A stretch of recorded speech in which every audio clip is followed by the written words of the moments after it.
Hello, काल saline लावून झाल्यानंतर आज मला जायचं होतं एक्झामसाठी. घरचे नको नको म्हणत होते, पण तरी मला जायचं होतं एक्झामला. कारण की मला ही एक्झाम द्यायची होती. खूप दिवसापासून मी या एक्झामची वाट बघत होते. अभ्यास तर माझा काही झाला नव्हता, पण म्हटलं चला एक एक्सपिरियन्ससाठी आपण देऊया एक्झाम. मग सकाळी 7 वाजता मी, मम्मी आणि माझा मित्र आम्ही निघालो माझ्या एक्झाम सेंटरला जाण्यासाठी. मी आणि मम्मी आम्ही तर ऑटोनं गेलो. मित्रासोबत बाईकवरती होता, कारण की त्याला ऑफिसला जायचं होतं. तो आम्हाला ड्रॉप करून ऑफिसला परस्पर जाणार होता.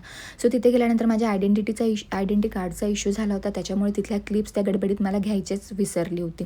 मग नेक्स्ट डेला इथे मम्मी बोलली, चला आज आपण अनारसे बनवूया, बघूया अनारसे होतात की नाही. मग काय अनारसाचा बेत पण आमचा फसला. हवी तशी अनारसाला काही जाळी येतच नव्हती. याच्यावर तुमच्याकडे काही सजेशन असतील, उपाय असतील तर मला कमेंटमध्ये नक्की सांगा. अनारसाला जाळी येत नव्हती. मग मम्मी म्हटल्या त्याला 1-2 दिवस अजून मुरू देऊया, मग बघूया याला जाळी येते का नाही येते. मग काय घरातले रिकामे कामं मला मम्मी द्यायला लागली. ते म्हणजे हे भाजी निवडायचं, जे मला बिलकुल आवडत नाही.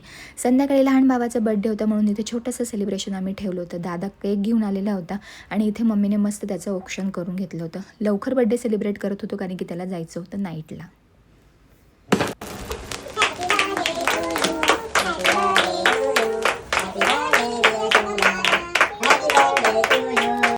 हे छोटंसं बर्थडे सेलिब्रेशन झाल्यानंतर मग मम्मी आणि आम्ही गेलो बाजारात, कारण की थोडीफार दिवाळीची शॉपिंग करायची होती म्हणून. व्हिडिओ आवडल्यास लाईक शेअर नक्की करा आणि चॅनलला सबस्क्राईब करा. भेटूया नवीन व्हिडिओमध्ये. बाय.